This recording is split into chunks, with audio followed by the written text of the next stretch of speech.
अभ्यास वैराग्याभ्याम तन्निरोधः। योगीराज कहते हैं, जिस क्रिया को सीखकर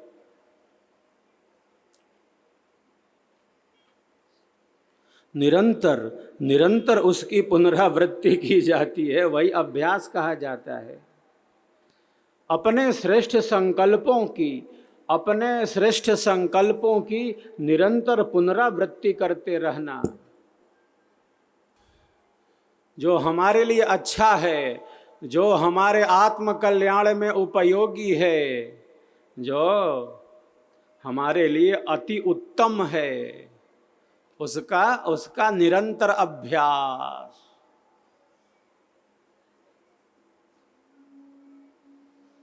अभ्यासेन तु कौन्तेय वैराग्येण च गृह्यते। यह जो अभ्यास है हमें निरंतर इसमें स्थिरता प्रदान करता है और निरंतर इसका अभ्यास ही हमारे लिए कल्याणकारी होता है, जिसको सीखकर हम उस दिशा में निरंतर आगे बढ़ने का प्रयत्न करते जा रहे हैं। वह परमात्मा पूर्ण है।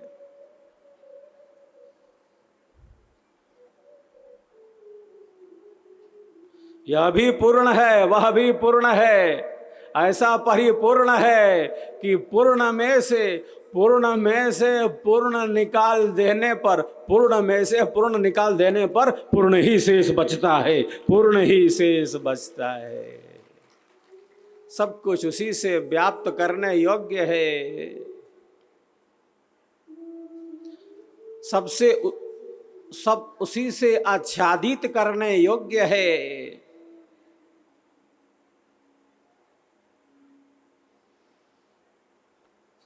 व्याप्त वह परमात्मा गति करता है। कैसे? एक देशीय की भांति नहीं, सर्वदेशी की भांति वह गति करता है। वो था, वो है और वो रहेगा, जो नित्य है, जो निरंतर है, जो सदैव है, वही आत्म तत्व है, वही परमात्मा तत्व है। वृक्ष है प्रकृति का। प्रकृति रूपी वृक्ष पर दो पक्षी बैठे हैं, ऐसा वृक्ष है ये। दो पक्षी बैठे हैं।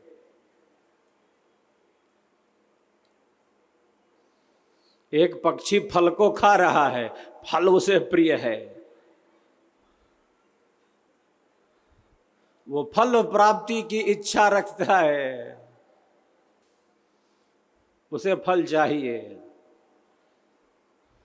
आत्मा क्या है? आत्मा क्या है? अतत निरंतरम कर्म फलानि प्राप्नोति वा स आत्मा। जो निरंतर अपने कर्म फलों को प्राप्त करने की इच्छा से पूर्ण है, वह आत्मा है। यह एक परिभाषा है आत्मा की। मात्र केवल यही एक परिभाषा नहीं है, पर एक है ये। जिसे फल चाहिए, फल प्राप्त होता है।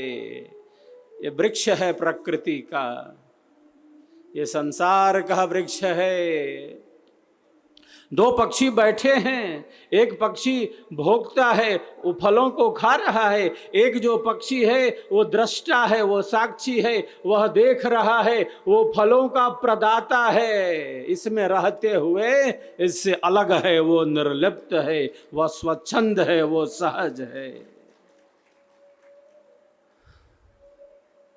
परम शुद्ध है, परम बुद्ध है, परम मुक्त है।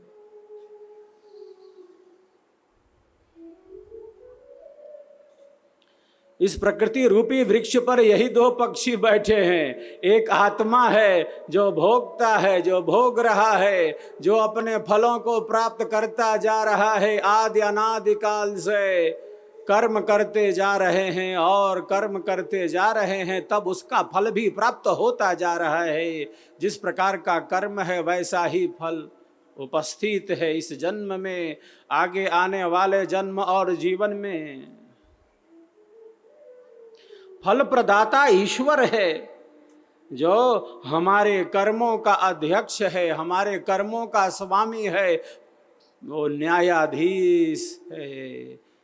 वेद में ऋषि घोषणा करते हैं, कहते हैं,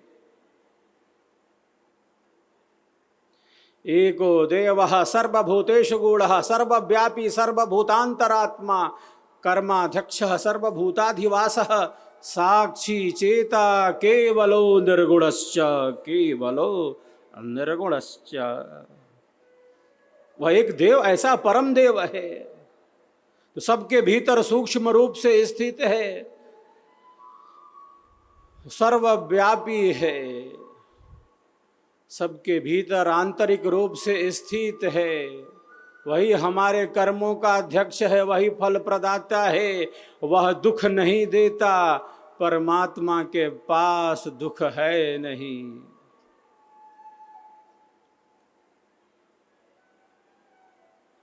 जिसके पास दुख है नहीं, वह दुख दे कहाँ सकता है। बहुत बार हमारे जीवन की अनेकों घटनाएं हमें बहुत व्यथित करती हैं, हमें बहुत व्यथित करती हैं। जिसके पास जो वस्तु है नहीं, वह कहाँ से दे सकता है। जिसके पास जो वस्तु है ही नहीं, वह दे कहाँ सकता है। परमात्मा के पास दुख है ही नहीं, तो वह दुख दे कैसे सकता है। वो तो आनंद स्वरूप है, वो तो दुख विनाशक है। रसो वै सः आनंदो ब्रह्मेति व्यजानात्।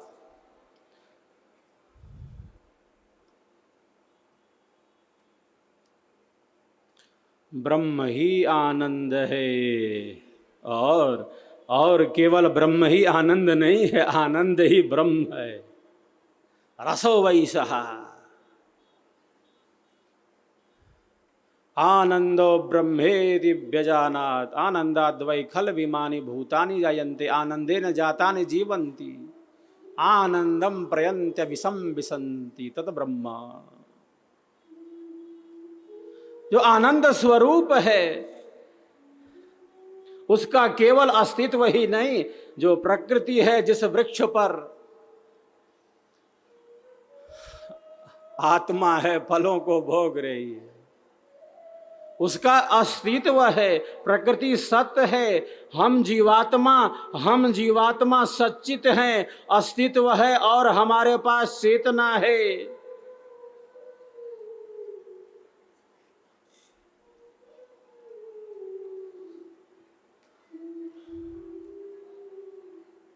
परमात्मा का केवल अस्तित्व ही नहीं है, केवल चेतन ही नहीं है, वह चेतनों का भी चेतन है। चेतनस चेतना नाम एको बहुनाम यो विदधाति कामान।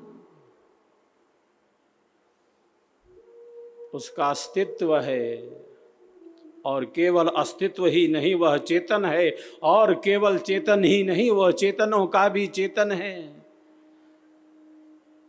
सबसे विशेष गुण है, वह आनंद स्वरूप है, वह आनंद स्वरूप है।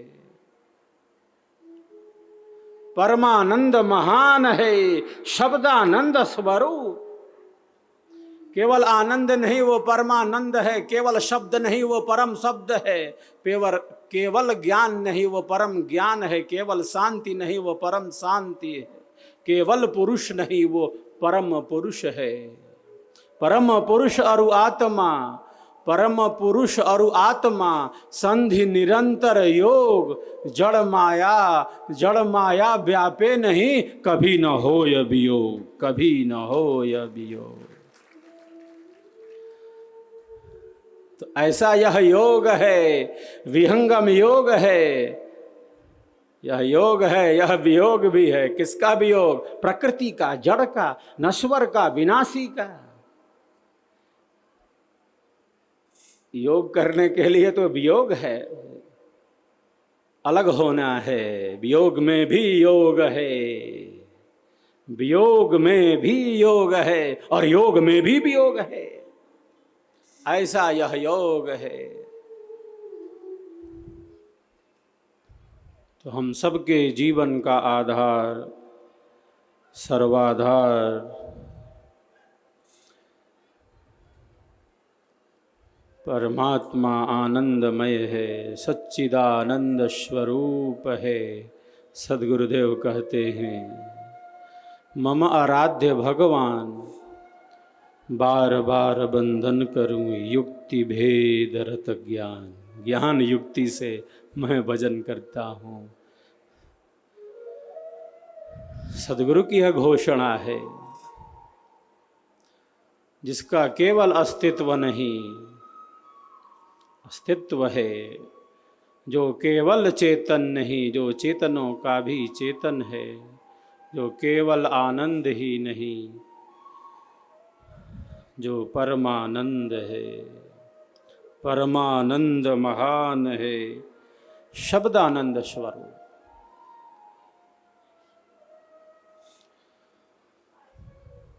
तो योग की जो ऊंचाई है, उसका अनुभव विहंगम योग के द्वारा होता है, क्योंकि यह साधना की अतल गहराई से प्रकट हुआ है। यह अनुभवों को ही अभिव्यक्ति है। जो योगी का लोक व्यवहार है, वह मैत्री, करुणा, मुदिता और उपेक्षा है। योगी संसार में कैसे व्यवहार रखे,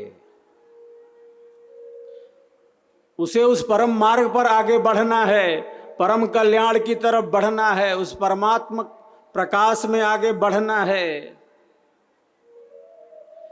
किस प्रकार से उसके जीवन का आध्यात्मिक निर्माण होगा, हमारे ऋषियों ने मार्गदर्शन दिया है, हमें दिशा बोध दिया है हमारे अमर सद्गुरु ने।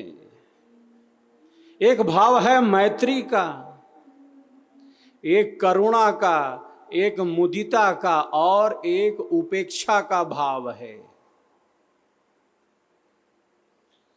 यह योगी का लोक व्यवहार है।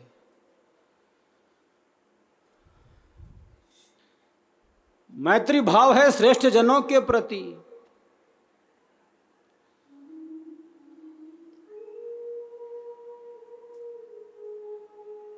दुखी जनों के प्रति करुणा का भाव। एक योगी के अंदर सहज रहता है। दुखी को और दुखी नहीं बना सकते, दुखी को और दुखी नहीं बना सकते, पीड़ित को और पीड़ा नहीं पहुंचा सकते। हम दुखी का दुख कैसे कम कर सकते हैं? हमारी क्या रचनात्मक भूमिका हो सकती है, सकारात्मक भूमिका हो सकती है? यह जो करुणा भाव है,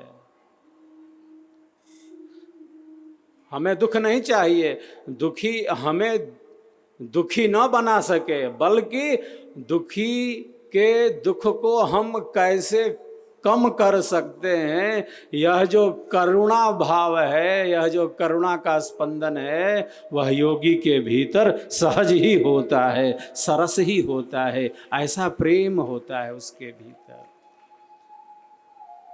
ये मैत्री भाव है, ये करुणा भाव है, ये मुदिता है और ये उपेक्षा है। यह योगी का लोक व्यवहार है।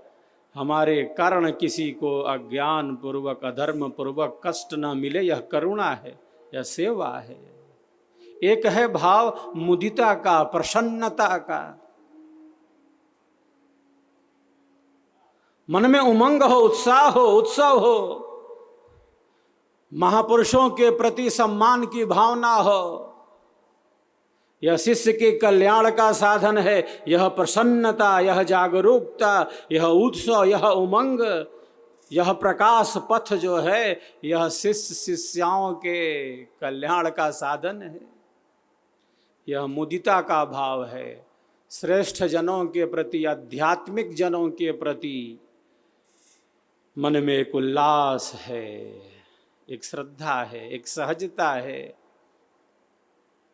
अपने जीवन को सत्य मार्ग में आगे बढ़ाने की सत प्रेरणा है, हम सब के लिए उपयोगी हो सकें। जो दूसरों के दुख को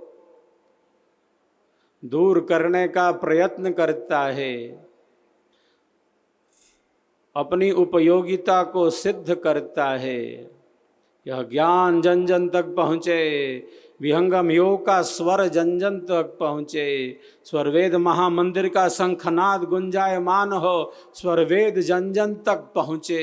यह तभी संभव है जब यह मुदिता का भाव हो, प्रसन्नता का भाव हो, जन कल्याण की भावना हो, सबके हित का चिंतन हो।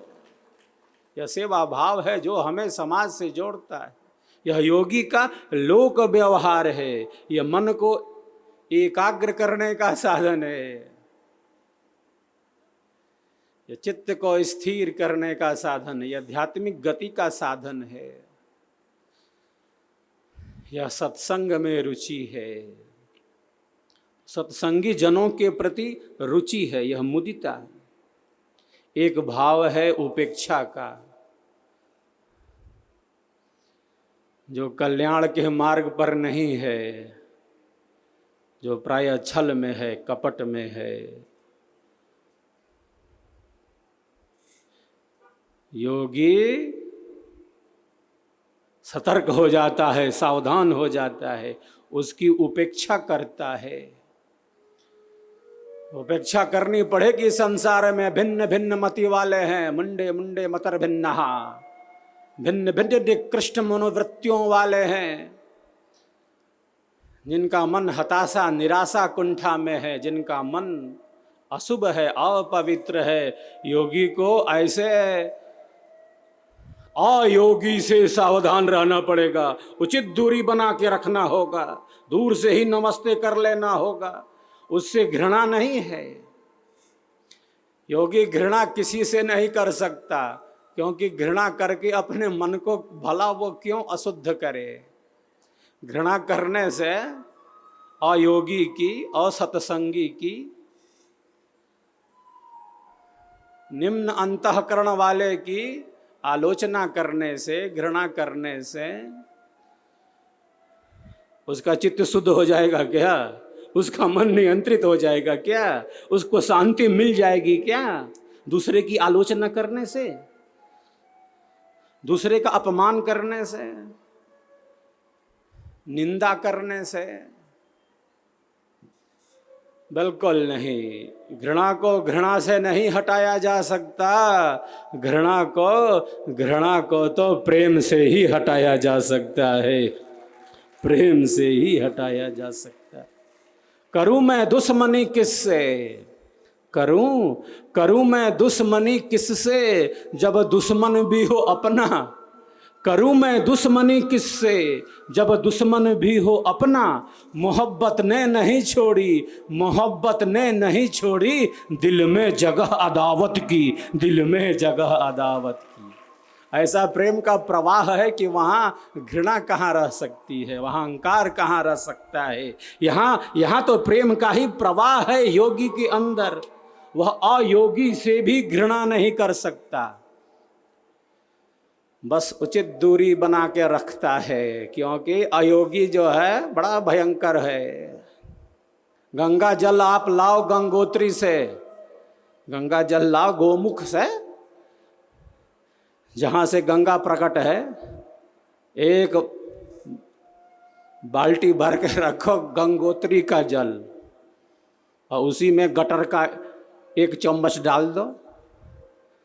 गंदी नाली का जो जल है, कीचड़, उसी में मिला दो एक चम्मच, और इतना शुद्ध गंगा जल क्या पीने योग्य होगा? उसे ग्रहण कर पाएंगे? एक चम्मच जो नाली का गंदा जल है, संपूर्ण गंगा जल को जैसे प्रदूषित कर दिया, प्रदूषित कर दिया। इतनी शक्ति है नकारात्मकता में। अंधेरा इतना बड़ा है, अविद्या का क्षेत्र इतना विस्तृत है।